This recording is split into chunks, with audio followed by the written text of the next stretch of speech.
In this step-by-step tutorial I'll show you how I made this Victorian-style corset using the 1890s corset draft from Mandy Barrington's book Stays and Corsets Volume 2. This style of corset is similar to Simplicity 9769 and Butterick 4254. Either of these patterns can be substituted and the same construction methods used. I decided to try out Mandy Barrington's drafting method for the challenge. This is a quick montage of the process I followed to create the pattern in a size 112 or 44 inch bust. The instructions are comprehensive and I appreciate how Mandy has made this corset drafting to pretty much any size relatively easy, however I would not recommend it to beginners.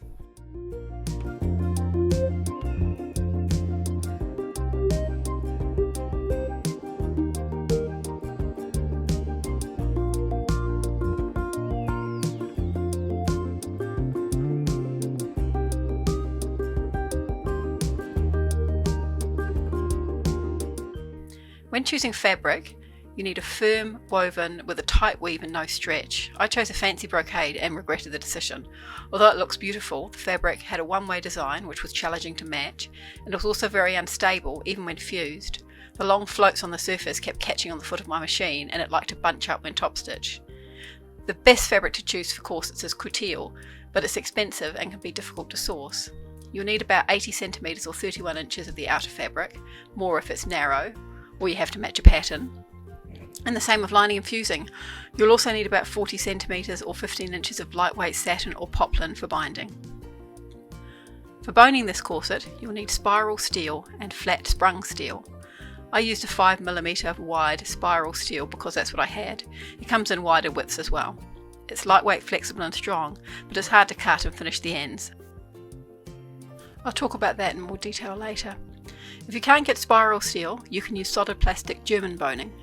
For the bones in the front and back beside the openings, I chose 1cm or 0.39 inch wide sprung steel. Both types can be purchased from specialist corset making suppliers. You'll also need a front closing busk. I used a 30cm long one.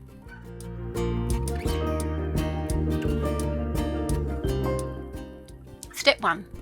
Place the pattern pieces on the folded fabric on the straight grain. Measure from the selvage at each end of the grain line to check the piece is straight. Then block out around each piece, leaving 2 to 3 centimeters or 0.8 to 1.2 inches of fabric around the pattern pieces.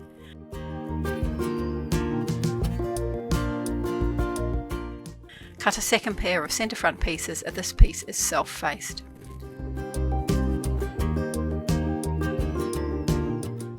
Repeat the process for the other pieces, cutting just one pair of each.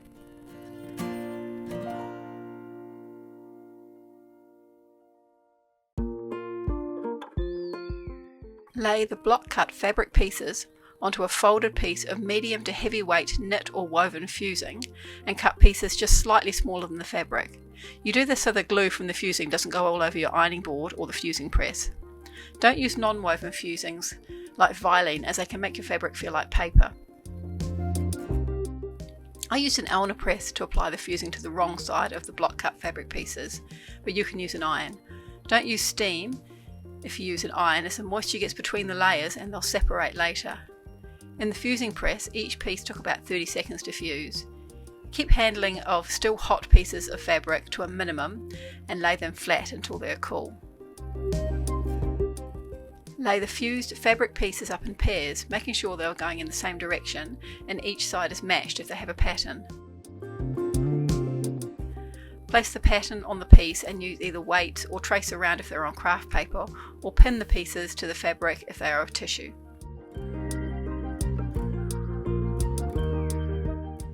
Cut carefully and accurately around each piece.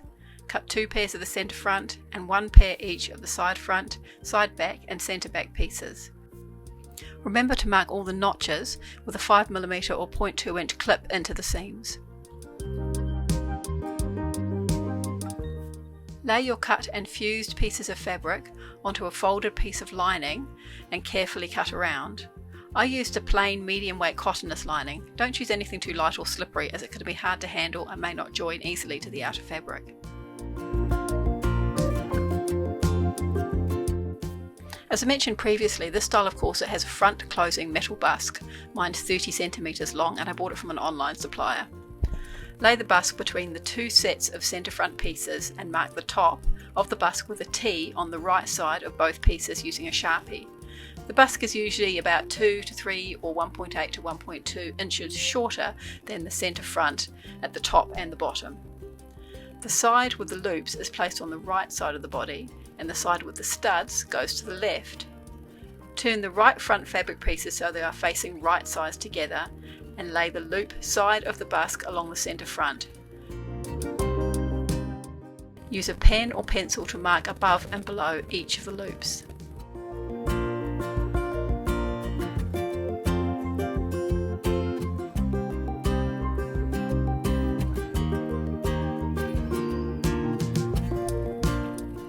Stitch the centre front seam stopping and starting so you leave an opening where each of the loops will sit. My seam is 1 cm or 0.4 of an inch. Yours may be wider depending on the pattern you have used.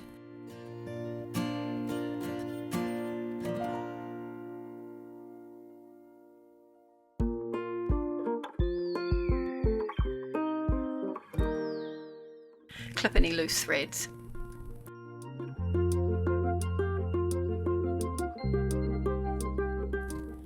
I then tried to insert the right side of the busk into the seam, but found it difficult, so I went back to the machine and stitched the seam open on both sides with a narrow edge stitch about 1 to 2 mm or 0.03 or 0.08 of an inch from the folded edge. Then I pressed the seam open and the busk went in easily.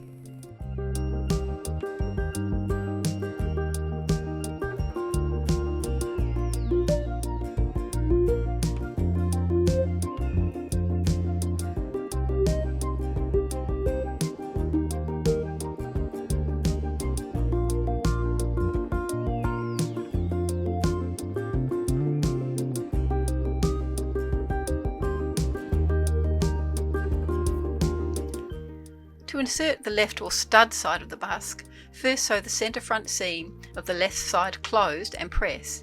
Then place the busk between the layers with the seam allowance underneath it. Pin the busk firmly in place and make sure the studs line up with the loops on the right side.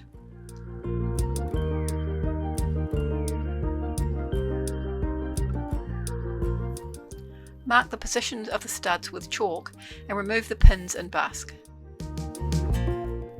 Lay the fabric out flat and, working on a heat-proof surface, use a soldering iron to make tiny holes in the top layer only that are just big enough for the stud to push through.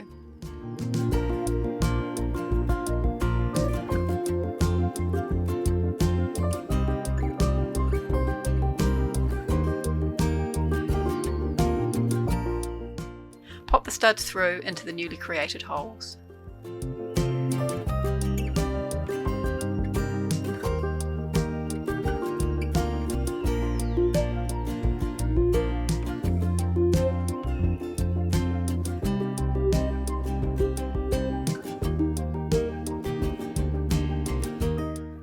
Using a zip foot, stitch right beside the busk.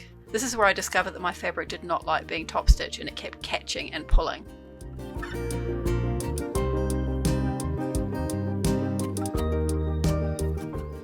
Now you can start constructing your corset. First, sandwich the right front in between the outer and lining pieces of the side front. Sew the seam using whichever seam allowance your pattern recommends. Mine's 1 cm. Trim the seam allowance to 6 mm or 3/8 of an inch. Repeat this process for the left side front.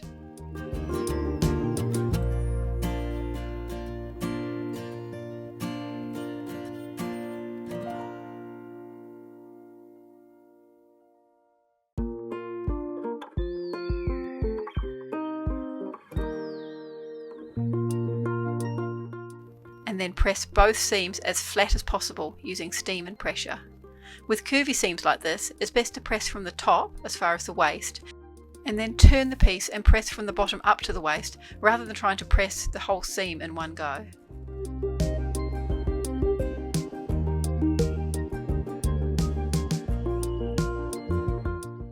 Repeat this process, this time sandwiching the completed front side pieces between the outer and lining pieces of the side backs. Stitch the seams, trim and press as before.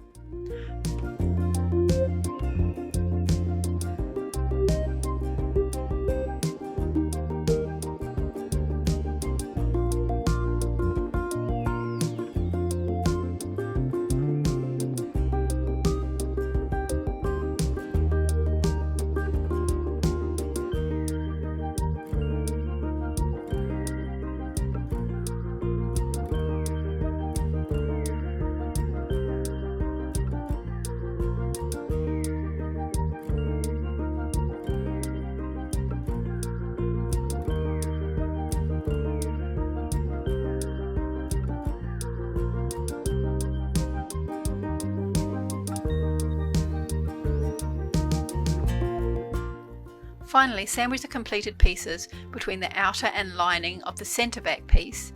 Stitch, trim, turn and press.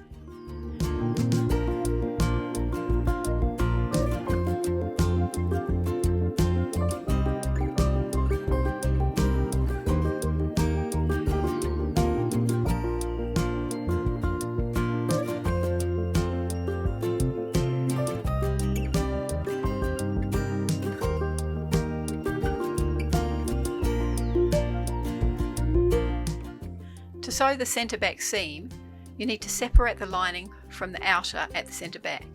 Pull the lining around while rolling the rest of the garment inside, kind of like a burrito, and place the lining and the outer right sides together at the centre back. Sew the centre back seam with a 6mm or 3/8 inch seam allowance and repeat this for both the left and right sides.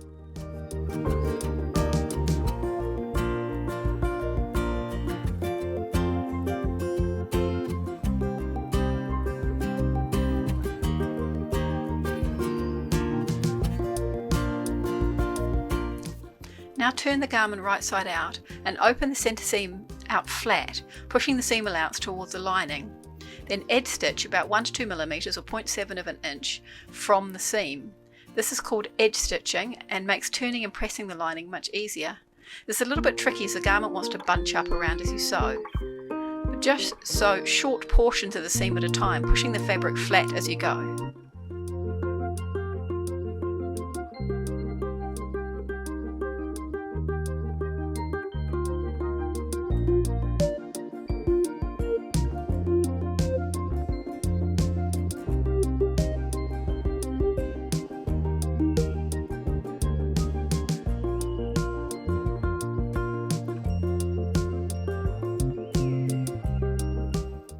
Press the centre back seam and then turn the self-facing under and press. Mine's 3.5 or 1.4 inches wide.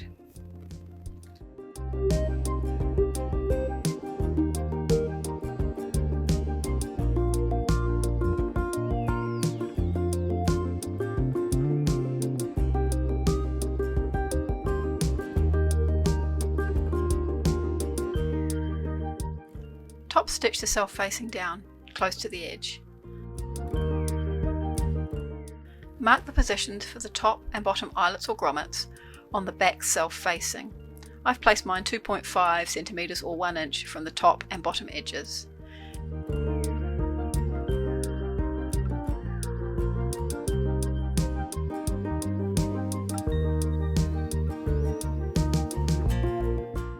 Then divide the space between the two marks by the number of eyelets or grommets you want in between, and the result is the distance between each of the eyelets or grommets. Mark these positions. I only put 7 grommets on each side, I probably should have put more.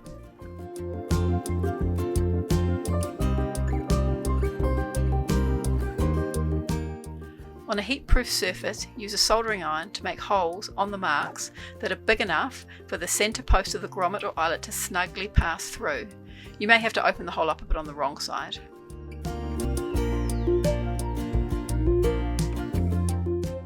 Use whatever grommet or eyelet press you have available to set them into place.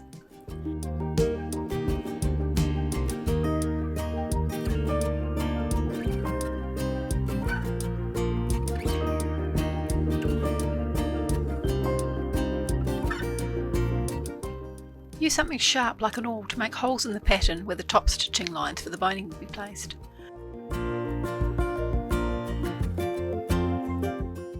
Transfer these marks to the lining of your corset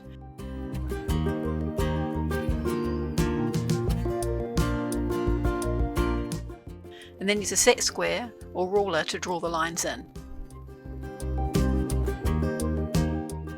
Now top stitch the lines to create the boning casings. You can use herringbone tape to create casings if you prefer, but I like to slip the boning between the outer and the lining. My pattern has a boning casing wide enough for a 1 cm or 0.4 of an inch of flat sprung steel on either side of the front busk and the back self-facing. Then there are narrower casings for the single lines of spiral steel on each panel, so 4 in total on either side. I'm not sure this is enough and I'd be tempted to add more to each panel. I didn't for this project as I wanted to follow the guidelines from Mandy's book.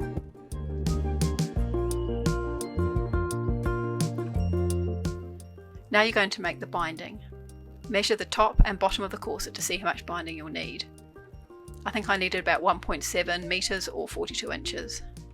On a folded piece of lightweight satin or poplin, using chalk or a heat erasable marker, draw a line about 50 centimetres long, about 19 inches, at a 45-degree angle from the selvage.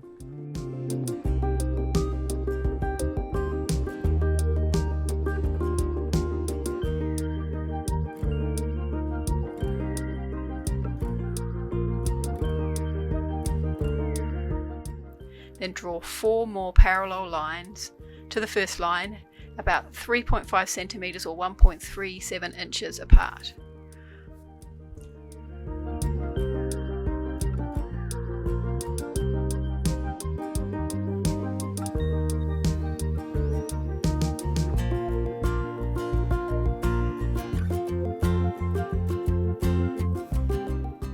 Now draw lines along the top and the bottom of the lines you've just created at a 45-degree angle to them. This line is also 90 degrees to the selvage.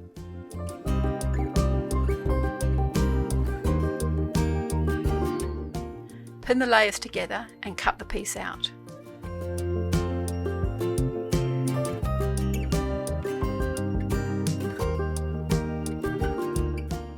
To transfer the line markings from the top piece to the underneath piece, you can stick pins through at the ends of the lines, flip it over and mark the position, and then draw the lines with a set square or ruler.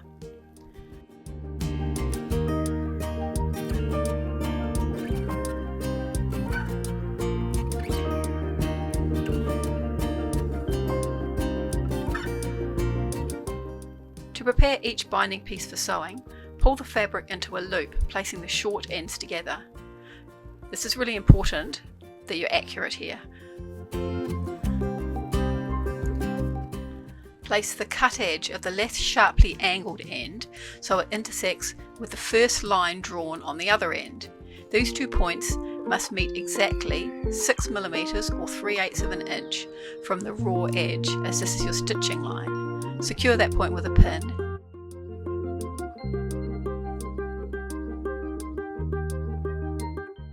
And then stitch the ends together with a 6 millimeter or 3/8 inch seam. The ends will be offset from each other by 1 strip width. The seam will be a bit awkward and because you're sewing in a circle, but you will get there eventually.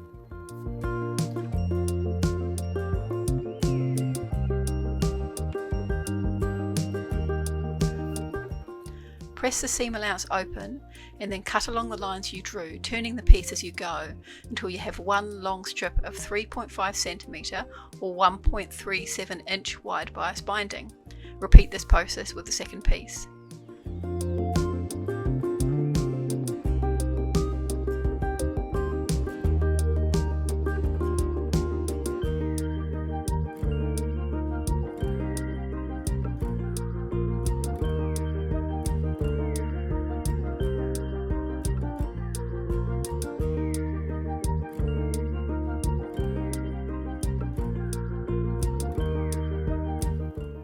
To bind the upper edge of the corset, trim the pointed end off the binding and leave about 1 centimeter or 0.39 of an inch hanging off the end. Place the right side of the binding to the wrong side of the garment, the lining side, and stitch with a 6 millimeter or 3/8 of an inch seam.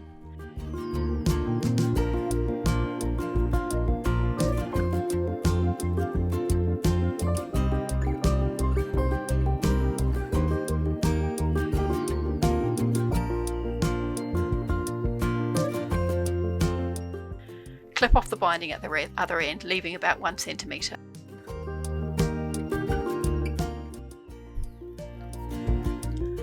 Turn the binding to the right side of the garment.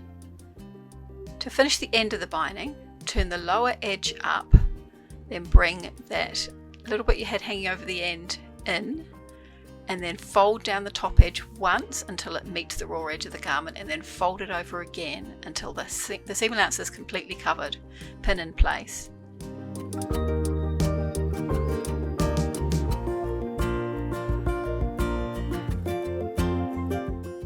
Turn the binding under right along the top, pinning as you go.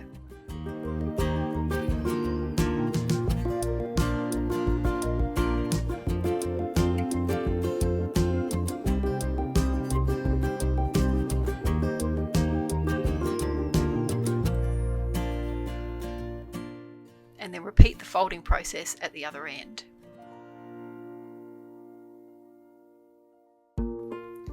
Edge stitch the binding about 1 mm from the folded edge, being sure to cover the first line of stitching and keeping the binding even and smooth as you sew.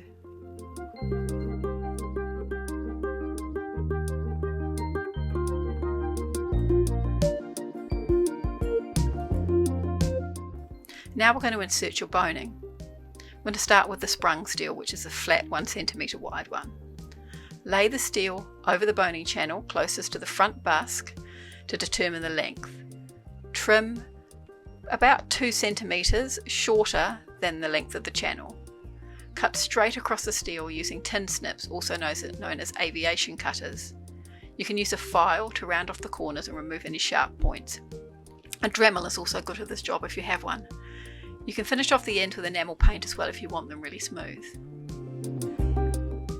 If your steel is a bit curved from storage, flex it a few times to straighten it before inserting it into the channel.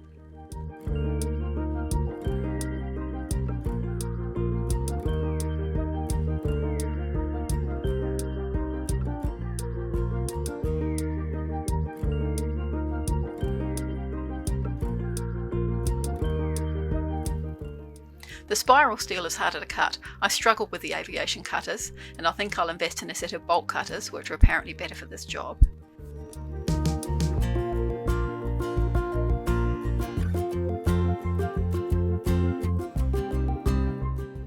Cut each piece of spiral steel about 2 cm shorter than the casing. File the sharp wire ends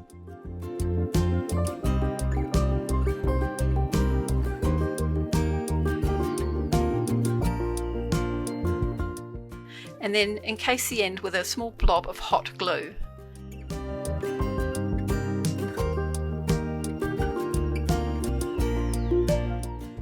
Once the glue has gone cloudy, use small pliers to squish it into a smaller, flatter shape. You can also buy special caps to apply to the ends, but they're notoriously difficult to apply, and if you don't have the right sort of press to put them on with, it's almost impossible. I find hot glue just works fine.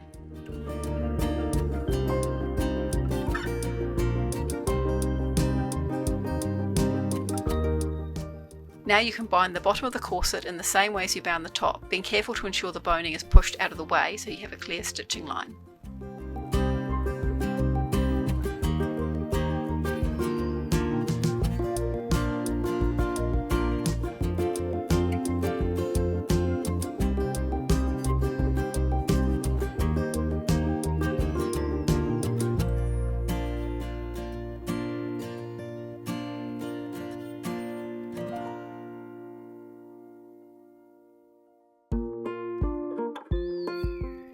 Give your corset a final top press and add the lacing into the back. This can be ribbon or narrow cord.